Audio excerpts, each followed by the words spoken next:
Hello students, let us start a new topic, electrostatics. Before starting this topic, we will recall what is electric flux and Gauss law. First we see what is electric flux. Suppose ds is area of small part of a big surface in an electric field. तर या ठिकाणी काय केले पहा, तर एक मोठा पृष्ठभाग आपण इलेक्ट्रिक फील्डमध्ये ठेवला आहे आणि त्या मोठ्या पृष्ठभागाचा एक लहान भाग आपण विचारात घेणार आहे की ज्याचा एरिया ds आहे. म्हणजे थोडक्यात काय पहा, एक उदाहरणार्थ मी या ठिकाणी घेतोय की एक पृष्ठभाग असा आहे की ज्याचं क्षेत्रफळ 10 मीटर वर्ग इतकं आहे आणि ते आपण इलेक्ट्रिक फील्डमध्ये ठेवलं आहे आणि त्याचे आपण समान 5 तुकडे केले पृष्ठभागाचे. तर एक तुकडा हा 2 मीटर वर्ग एवढ्या क्षेत्रफळाचा येईल आणि मग त्या एका तुकड्याचं क्षेत्रफळ आपण या ठिकाणी कुठल्या अक्षराने दाखवलं, ds. हे लक्षात घ्या. आता एरिया वेक्टर जो असतो तो एरिया वेक्टर हा एरियाला बरोबर परपेंडिक्युलर असतो. मग आता या ठिकाणी एरिया तुम्ही काय घेतला आहे, ds. मग एरिया वेक्टर तुम्हाला त्या एरियाला परपेंडिक्युलर दाखवावं लागेल आणि म्हणून आपण तो फिगरमध्ये पहा ds बार या पद्धतीनं तो एरिया वेक्टर त्या ठिकाणी दाखवलेला आहे. आता आपण अगोदर स्टेटमेंट केलेलं आहे की हा एरिया ds म्हणजे इलेक्ट्रिक फील्डमध्ये ठेवलेल्या एका मोठ्या पृष्ठभागाचा तुकडा आहे. म्हणजे याचा अर्थ एरिया ds सुद्धा इलेक्ट्रिक फील्डमध्ये ठेवला आहे. इलेक्ट्रिक फील्डमध्ये ठेवला आहे तर इलेक्ट्रिक फील्ड वेक्टर क्वांटिटी आहे, याचा अर्थ त्याला दिशा आहे. म्हणून मी या ठिकाणी असं गृहीत धरलं आहे की इलेक्ट्रिक फील्ड वेक्टरनं वेक्टर ds बरोबर केलेला जो अँगल आहे हा थीटा आहे असं गृहीत धरलं. आणि मग आता आपल्याला एरिया ds वरचं जर इलेक्ट्रिक फ्लक्स पाहिजे असेल तर आपल्याला काय करावं लागतं पहा, तर इलेक्ट्रिक फील्डचा एरिया वेक्टरच्या दिशेमध्ये कॉम्पोनंट घ्यावा लागतो. आणि तो कॉम्पोनंट कसा घ्यायचा, तर दोघांमध्ये असणारा अँगल किती आहे, थीटा. तर या ठिकाणी ई कॉस थीटा हा एरिया dsच्या दिशेमध्ये असणारा इलेक्ट्रिक फील्ड वेक्टरचा कॉम्पोनंट आहे. आणि मग आता या ठिकाणी इलेक्ट्रिक फील्ड आणि एरिया या दोघांचा प्रॉडक्ट घेतला की आपल्याला एरिया ds वरचं इलेक्ट्रिक फ्लक्स मिळतं. आणि इलेक्ट्रिक फ्लक्स आपण डिफाईन दाखवतो आणि म्हणून electric flux over the area ds is equal to D phi is equal to E vector E dot vector ds that is equal to E ds cos theta. आता area ds वरचं electric flux आपण या ठिकाणी मिळवलेलं आहे. आता आपण मगाशी सांगितल्याप्रमाणे मोठ्या पृष्ठभागाचं क्षेत्रफळ मी किती गृहीत धरलं होतं पहा, 10 मीटर वर्ग. त्यातला एक भाग 2 मीटर वर्गाचा झाला आणि त्याला आपण थोडक्यात काय गृहीत धरलं, ds. म्हणजे असे एकूण किती भाग होतील मग मोठ्या पृष्ठभागाचे, 5. तर अशा पद्धतीनं प्रत्येक भागावरचं इलेक्ट्रिक फ्लक्स तुम्ही या पद्धतीनं काढलं आणि ह्या सर्व इलेक्ट्रिक फ्लक्सची जर आपण बेरीज घेतली तर आपल्याला इलेक्ट्रिक फील्डमध्ये ठेवलेल्या मोठ्या पृष्ठभागावरचं इलेक्ट्रिक फ्लक्स मिळेल. पण ही जी बेरीज आहे ही बेरीज आपण इंटिग्रेशन या पद्धतीने घेत असतो. आणि म्हणून आता मी या ठिकाणी काय म्हणेन पहा, total electric flux over the entire surface म्हणजे जो मोठा पृष्ठभाग दिला आहे त्याच्यावरचं electric flux is equal to phi is equal to integral over entire surface vector E dot vector ds. अशा पद्धतीने आपण इलेक्ट्रिक फ्लक्स काढू शकतो. Let us see Gauss law. In 11th standard, we have already studied that Gauss law gives the relation between electric flux and charge enclosed by the surface. आता गेल्या वर्षी आपण गॉस लॉचं स्टेटमेंट पाहिलेलं होतं पहा. The total electric flux coming out a closed surface is equal to net electric charge enclosed by that surface divided by epsilon naught. आता जे statement आहे ते स्टेटमेंट काय सांगते पहा, एखाद्या क्लोज्ड सरफेसवरती असणारं इलेक्ट्रिक फ्लक्स म्हणजे त्या सरफेसमध्ये समाविष्ट असणारा नेट इलेक्ट्रिक चार्ज भागिले एप्सिलॉन नॉट. एप्सिलॉन नॉट आपण काय घेतलं तर तो सरफेस जो आहे तो आपण एअर मीडियममध्ये ठेवला आहे.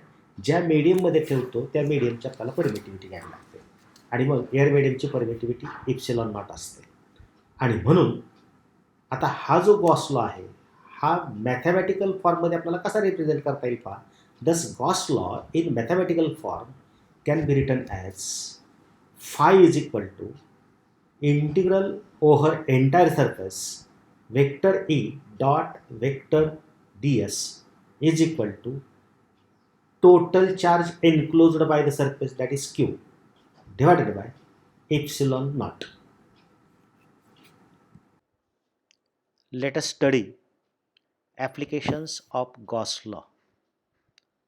First application is electric field intensity due to uniformly charged spherical shell. आता या टायटलमध्येच आहे पहा काय म्हटलंय तर युनिफॉर्मली चार्ज स्पेरिकल शेलमुळं असणारी जी इलेक्ट्रिक फील्ड इंटेन्सिटी आहे ती इलेक्ट्रिक फील्ड इंटेन्सिटी या ठिकाणी आपल्याला पाहिजे. म्हणजे या ठिकाणी आपल्याला अगोदर एक स्पेरिकल शेल विचारात घ्यावा लागेल आणि म्हणून या ठिकाणी आपल्याला काय म्हणता येईल पहा. Let us consider a conducting sphere or a spherical shell which is denoted by capital A. Suppose capital R is radius of the sphere A. Now capital Q is equal to small q is equal to an electric charge uniformly distributed on the surface of conducting sphere A. म्हणजे आपण काय केलं पहा लहान Q इतका charge आपण conducting sphere ए जो विचारात घेतलेला आहे त्याच्या पृष्ठभागावरती युनिफॉर्मली डिस्ट्रीब्यूट केलेला आहे. Epsilon 0 permittivity of medium in which sphere is placed. तर एप्सिलॉन 0 म्हणजे ज्या माध्यमात आपण आता हा स्पियर ठेवलेला आहे त्या माध्यमाची परमिटिव्हिटी आणि या ठिकाणी आपण हा स्पियर हवेच्या माध्यमात ठेवला असं गृहीत धरल्यानं परमिटिव्हिटी एप्सिलॉन 0 विचारात घ्यावी लागते. आता आपल्याला काय करायचं आहे पहा तर अशा चार्जड स्पेरिकल शेलनं निर्माण केलेलं जे इलेक्ट्रिक फील्ड आहे त्या इलेक्ट्रिक फील्डची इंटेन्सिटी या ठिकाणी आपल्याला मिळवायची. To find the electric intensity due to this charged sphere let us consider a point P at a distance small r from the center O of the sphere A. तर आता पहा आपल्याला या charged स्पियरच्या बाहेरच्या बिंदूवरची इलेक्ट्रिक इंटेन्सिटी मिळवायची. त्यासाठी मी असा एक P पॉईंट निवडलेला आहे की जो ए स्पियरच्या सेंटरपासून लहान r इतक्या अंतरावरती आहे. मात्र या ठिकाणी एक गोष्ट लक्षात ठेवायची small r is greater than capital R. कारण लहान r हा कॅपिटल R पेक्षा मोठा असला पाहिजे त्याशिवाय तो बाहेर आहे असं आपल्याला म्हणता येणार नाही. आता पहा आपण P पॉईंट या ठिकाणी निवडलेला आहे. आता महत्त्वाचा भाग म्हणजे या ठिकाणी आपल्याला काय करायचं आहे तर गॉसियन सरफेस या ठिकाणी काढावा लागतो आणि म्हणून draw a concentric imaginary sphere B of radius small r so that point P is on Gaussian surface. आता त्यामुळं पॉईंट P हा गॉसियन सरफेसवरती येईल. आणि मग आता काय करायचं पहा let us consider A small area DS of the Gaussian surface round the point P. तर आता P पॉईंटच्या भोवती मी या ठिकाणी गॉसियन सरफेसचा एक लहानसा भाग विचारात घेतला की ज्याचं क्षेत्रफळ किती आहे DS. आता आपल्याला माहीत आहे एरिया वेक्टर हा कसा असतो तर एरियाला परपेंडिक्युलर म्हणून त्या ठिकाणी DS वेक्टर जो आहे वेक्टर DS हा एरिया DSला परपेंडिक्युलर दाखवला. आता स्पियर ए वरती दिलेल्या चार्जमुळे असणारी जी इलेक्ट्रिक फील्डची इंटेन्सिटी आहे ही इलेक्ट्रिक इंटेन्सिटी ही रेडियली आउटवर्ड असते आणि म्हणून एरिया DSला इलेक्ट्रिक इंटेन्सिटीसुद्धा कशी आपल्याला मिळेल, परपेंडिक्युलर मिळेल. याचा अर्थ इलेक्ट्रिक इंटेन्सिटी आणि एरिया डी एस दोघंही एकाच दिशेमध्ये आहेत. याचा अर्थ दोघांमध्ये असणारा अँगल हा 0 असेल. आणि मग आपल्याला एरिया डी एसवरचा अगोदर इलेक्ट्रिक फ्लक्स काढायचा आहे. आणि म्हणून electric flux through the area D S is equal to आपण कशाने दाखवतो, डी फायनं. मग डी फाय बरोबर त्याचा फॉर्म्युला काय, vector E dot vector D S is equal to E cos theta D S. परंतु डी एस आणि ई या दोघांमधला अँगल 0 असल्यामुळं कॉस 0ची किंमत आपण किती घेणार, 1. आणि त्यामुळं electric flux through the area D S is equal to D phi is equal to आपल्याला काय मिळेल, ई इंटू डी एस. हे फक्त झालं आता एरिया डी एसवरचं इलेक्ट्रिक फ्लक्स. परंतु एरिया डी एस म्हणजे हा गॉसियन सरफेसचा एक लहान भाग आहे. आणि मग आता आपण गॉसियन सरफेसवरचं टोटल इलेक्ट्रिक फ्लक्स जर काढायचं असेल तर आपल्याला काय करावं लागतं, त्याचं इंटिग्रेशन घ्यावं लागतं. आणि गॉसियन सरफेस म्हणजे तरी काय, स्पिअर बी आहे. आणि म्हणून total electric flux through the sphere B is equal to phi is equal to integral over entire surface vector E dot vector D S is equal to integral over entire surface E into ds. But the magnitude of E is constant at every point on the surface of sphere B, and therefore phi is equal to E integral over entire surface ds आणि मग is equal to E आहे असा घेतला पा आणि integral of D S. याचा अर्थ काय झाला, तर गॉसियन सरफेस जो आपण घेतलेला आहे त्या गॉसियन सरफेसवरती आपण डी एस इतक्या एरियाचे असे अनेक एलिमेंट्स घेतलेले आहेत. या सर्व एलिमेंटच्या एरियाची बेरीज आणि या सर्व एलिमेंटच्या एरियाची बेरीज किती असणार आहे, तर स्पिअर बीच्या एरिया इतके. स्पिअरचा एरिया आपण कसा देतो, 4 pi into square of the radius. मग आता या ठिकाणी इमॅजिनरी स्पिअर जर तुम्ही घेतलेला आहे बी, त्याची रेडियस आहे लहान आर आणि म्हणून त्याचा एरिया काय येईल, 4 पाय आर स्क्वेअर. आणि म्हणून total electric flux through the sphere B is given by phi is equal to E into 4 pi R square. याला आपण इक्वेशन 1 म्हणूया. म्हणजे थोडक्यात इलेक्ट्रिक फ्लक्सच्या जनरल फॉर्म्युल्यावरून आपण गॉसियन सरफेसवरचं टोटल इलेक्ट्रिक फ्लक्स या ठिकाणी काढलं. आता आपल्याला गॉस लॉनं सुद्धा गॉसियन सरफेसवरचं इलेक्ट्रिक फ्लक्स काढता येतं आणि त्या पद्धतीने आपण आता विचार करूया. By Gauss law total electric flux through the imaginary sphere B is equal to phi is equal to total charge enclosed by the sphere B divided by epsilon 0. आता टोटल चार्ज किती त्या ठिकाणी पहा, इमॅजिनरी स्पिअर बी मध्ये समाविष्ट झालेला total charge म्हणजेच ए स्पिअरवरती दिलेला एकूण चार्ज. ए स्पिअरला आपण चार्ज किती दिला होता, लहान क्यू इतका. आणि म्हणून by Gauss law phi is equal to Q divided by epsilon 0.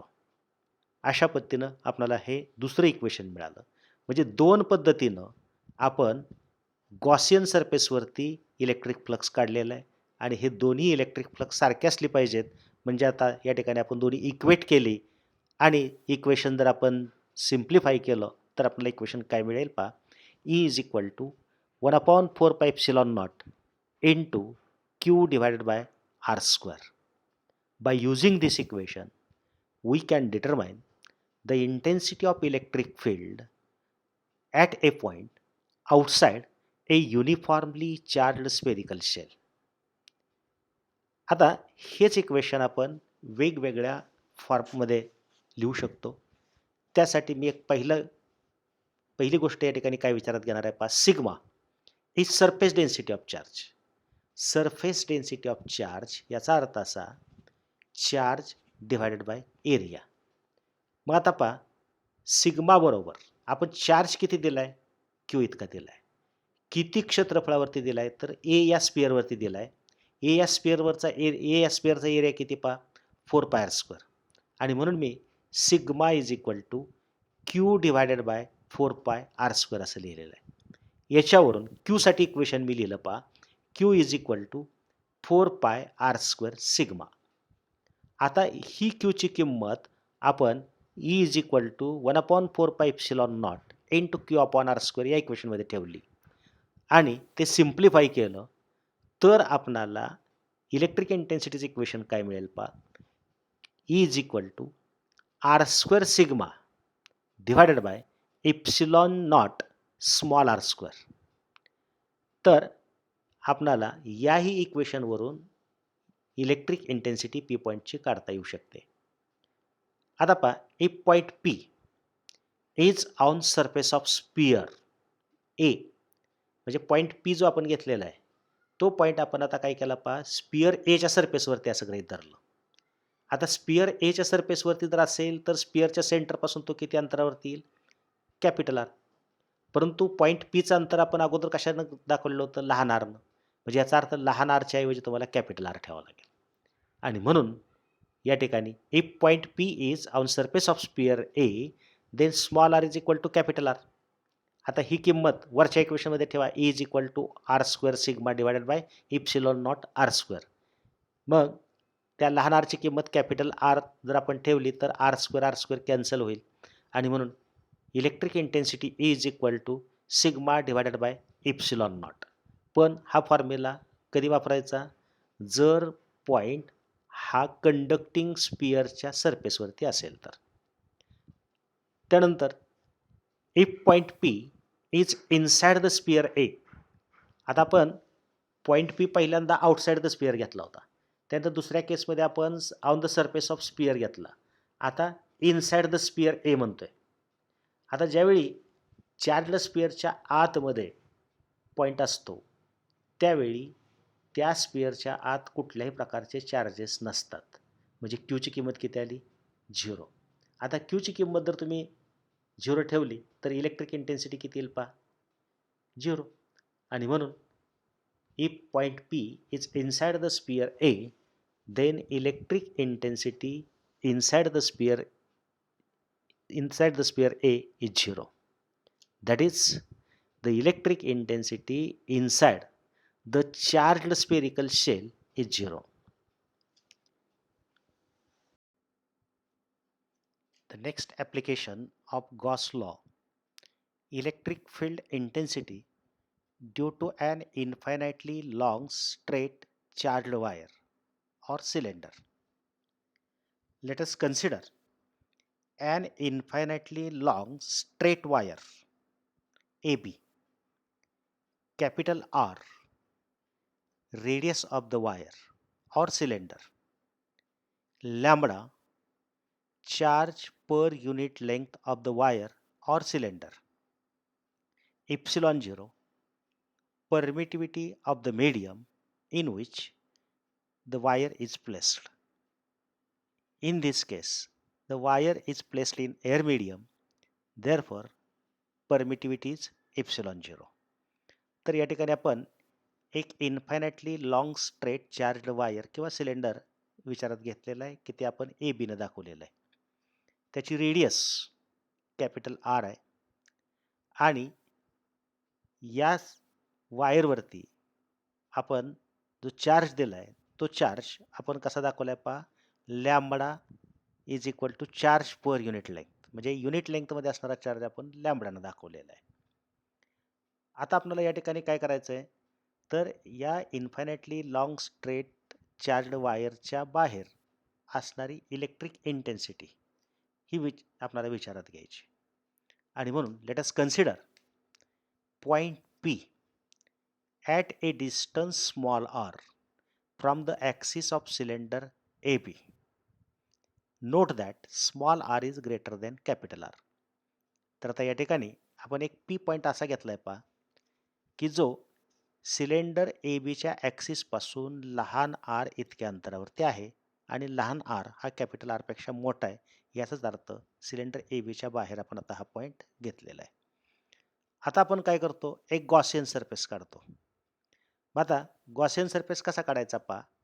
Draw a Gaussian surface that is a coaxial imaginary cylinder of radius small r and of length small l round the cylinder AB. तर आता आपण Gaussian surface या ठिकाणी काढतोय. Gaussian surface काढत असताना आपण एक असा इमॅजिनरी सिलेंडर काढतोय की ज्याचा ॲक्सिस हा मूळच्या सिलेंडरच्या ॲक्सिसला कोइन्साइड होतोय. शिवाय या इमॅजिनरी सिलेंडरची रेडियस आपण लहान आर आहे असं गृहीत धरलेलं आहे आणि उंची लहान एल इतकी आहे. त्यामुळं पॉईंट पी जो आपण विचारात घेतलेला होता, हा पॉईंट पी हा नवीन काढलेला जो इमॅजिनरी सिलेंडर आहे त्याच्या कर्व्ड सरफेसवरती आहे. पहा, कर्व्ड सरफेसवरती तो पॉईंट आपल्याला मिळेल. Now the electric flux over the plane faces of the imaginary cylinder is zero. म्हणजे आता इमॅजिनरी सिलेंडरचे जे सपाट पृष्ठभाग आहेत पहा, वरचा आणि खालचा, या दोन पृष्ठभागावरचं टोटल इलेक्ट्रिक फ्लक्स झिरो आहे. कारण का, तर इलेक्ट्रिक फील्ड हे कसं आहे, तर प्लेन सरफेसला पॅरलल आहे. इलेक्ट्रिक फील्ड जर परपेंडिक्युलर असेल तरच आपल्याला फ्लक्स मिळतं. आता पहा, let us consider A small area ds of the curved surface around the point P. आता आपण जे इमॅजिनरी सिलेंडर घेतलेलं आहे त्याच्या कर्व्ड सरफेसवरती P पॉइंटच्या भोवती ds इतका लहान भाग विचारात घेतलेला आहे. आता एरिया वेक्टर हा नेहमी एरियाला कसा असतो, परपेंडिक्युलर. मग आता एरिया वेक्टर आपण ds बार म्हणतो. तो एरिया ds ला कसा दाखवला, परपेंडिक्युलर. त्याचबरोबर पहा, सिलेंडर AB वरती दिलेल्या चार्जमुळं असणारी जी इलेक्ट्रिक इंटेन्सिटी आहे, ती इलेक्ट्रिक इंटेन्सिटी ही इमॅजिनरी सिलेंडरच्या कर्व्ड सरफेसला कशी असते पहा, परपेंडिक्युलर. आणि म्हणजेच याचाच अर्थ इलेक्ट्रिक इंटेन्सिटी आणि एरिया वेक्टर एकाच दिशेमध्ये आले, दोघांमध्ये असणारा अँगल 0 झाला आणि मग कॉस 0 ची किंमत आपल्याला किती घेता येईल, 1. म्हणून एरिया ds वरचं इलेक्ट्रिक फ्लक्स आपण कसं लिहू शकतो, electric flux through the area ds is equal to D phi is equal to vector E dot vector ds is equal to E cos theta ds, but cos theta is cos 0. Cos 0 is 1. आणि म्हणून d phi is equal to E into ds. अशा पद्धतीनं आपण ds या लहान भागावरचं electric flux मिळवलं. परंतु imaginary cylinder जो आहे, त्या इमॅजिनरी सिलेंडरचे आपण अशा अनेक एलिमेंट्समध्ये विभाजन केलेलं आहे आणि प्रत्येक एलिमेंटचा एरिया किती आहे, ds. तर आता आपण जे इलेक्ट्रिक फ्लक्स एरिया ds वरती काढलेला आहे, या पद्धतीनं प्रत्येक एलिमेंटवरचं इलेक्ट्रिक फ्लक्स आपण या पद्धतीनं काढू शकतो. आणि या सर्व इलेक्ट्रिक फ्लक्सची जर आपण बेरीज घेतली तर आपणाला इमॅजिनरी सिलेंडरवरती असणारं इलेक्ट्रिक फ्लक्स मिळेल आणि ही बेरीज आपण इंटिग्रेशन मेथडने घेतो. म्हणून पुढच्या स्टेपला आता मी काय म्हणतोय पहा, total electric flux through the Gaussian surface is given by phi is equal to integral over entire surface vector E dot vector ds is equal to integral over entire surface E into ds. But the magnitude of electric intensity at every point on curved surface of Gaussian surface is same and it is everywhere perpendicular to the curved surface. म्हणजे पहा, curved सरफेसवरती तुम्ही कुठेही बिंदू घेतला तर त्या बिंदूवरती असणारी electric इंटेन्सिटीची किंमत फिक्स असते, कॉन्स्टंट असते. त्याचबरोबर ती इलेक्ट्रिक इंटेन्सिटी ही प्रत्येक ठिकाणी कर्व्ड सरफेसला लंब असते. आणि म्हणून आता या ठिकाणी आपण काय म्हणू शकतो पहा, total electric flux through Gaussian surface phi is equal to, E constant असल्यामुळे आपण इंटिग्रल साइनच्या बाहेर घेतलाय म्हणून E integral over entire surface ds. आता इंटिग्रल ds याचा अर्थ काय? तर गॉसियन सरफेसचं आपण अनेक एलिमेंट्स घेतलेले आहेत आणि प्रत्येक एलिमेंटचा एरिया किती आहे? ds. तर अशा सर्व एलिमेंटच्या एरियाची बेरीज आपण घेतली. तर ती बेरीज किती येणार? तर गॉसियन सरफेसचा जेवढा एरिया आहे तेवढी येणार. आणि म्हणून इंटिग्रल ds याची किंमत आपल्याला काय येईल? Surface area surface area of imaginary cylinder. आणि मग इमॅजिनरी सिलेंडरचा सरफेस एरिया आपण कसा काढतो पहा, सर्कम्फरन्स. आता सर्कम्फरन्स किती आहे पहा, 2π इंटू स्मॉल आर. आणि हाईट किती आहे त्याची? एल. आणि म्हणजेच या ठिकाणी इमॅजिनरी सिलेंडरच्या कर्व्ड सरफेसचा एरिया तुम्हाला काय लिहिता येईल? 2πrl. आणि म्हणून total electric flux through Gaussian surface is equal to phi is equal to E into 2πrl. याला आपण इक्वेशन 1 म्हणू. म्हणजे इलेक्ट्रिक फ्लक्सच्या जनरल फॉर्म्युल्यावरून आपण गॉसियन सरफेसवरचं टोटल इलेक्ट्रिक फ्लक्स अगोदर कॅल्क्युलेट केलं. आता आणखी गॉस लॉनं सुद्धा या ठिकाणी गॉसियन सरफेसवरचं इलेक्ट्रिक फ्लक्स आपल्याला मिळवता येतं.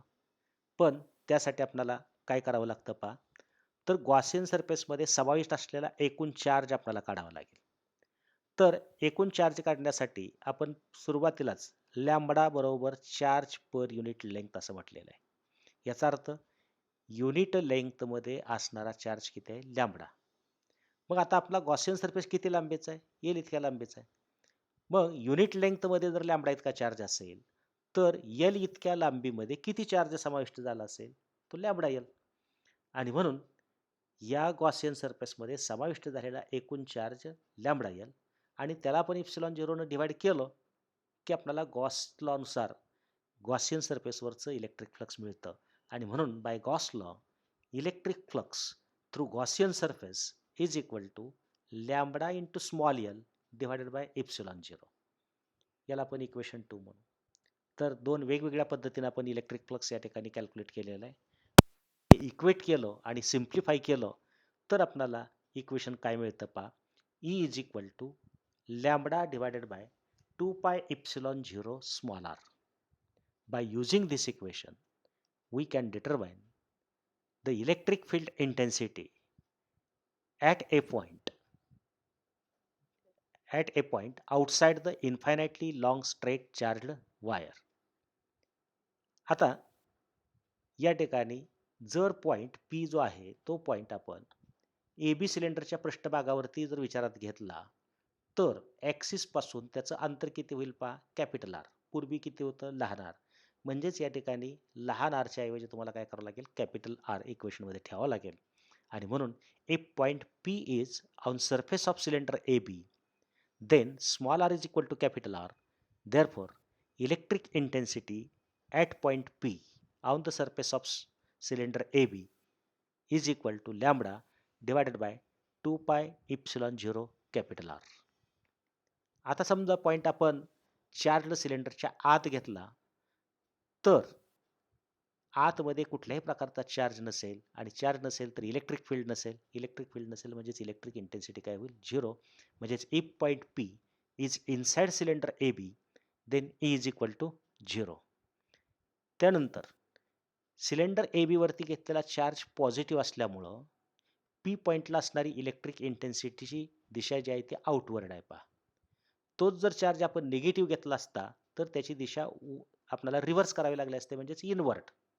आणि म्हणून मी या ठिकाणी काय म्हणेन, the direction of electric field intensity is outward if lambda is positive and inward if lambda is negative. The next application of Gauss law is electric field intensity due to charged infinite plane sheet. Let us consider a uniformly charged infinite plane sheet. तर आता आपण एक फिगरमध्ये दाखवल्याप्रमाणे आपण काय केले पहा, uniformly charge infinite plane sheet विचारात घेतलेला आहे. Suppose sigma surface charge density on a sheet. तर शीटवरती असणारी सरफेस चार्ज डेन्सिटी आपण सिग्माने दाखवली. सरफेस चार्ज डेन्सिटी याचा अर्थ काय, चार्ज पर युनिट एरिया, म्हणजे charge divided by area. Electric field E is perpendicular to plane sheet and directed outward on either side. आता प्लेन शीटवरती दिलेला जो चार्ज आहे त्या चार्जमुळे असणारी जी इलेक्ट्रिक फील्ड इंटेन्सिटी आहे ती इलेक्ट्रिक फील्ड इंटेन्सिटी दोन्ही बाजूला त्याची दिशा जी आहे ती कशी आहे पहा, आउटवर्ड आहे. If we take one point P on right side and another point P dash on left side at same distance from sheet, magnitude of electric field at both points is same.